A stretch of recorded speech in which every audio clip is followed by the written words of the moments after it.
रात्रंदिवसा देवा तुमची मूर्ती ध्यानात, त्याचा लागेना अंत, त्याचा लागेना अंत.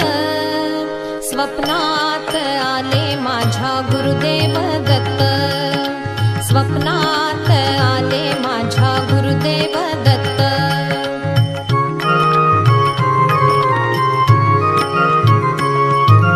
दिव्य स्वरूपी सडा टाकत होते अंगणात, अल्लख म्हणून भिक्षा मागत आले दारात. दिव्य स्वरूपी सडा टाकत होते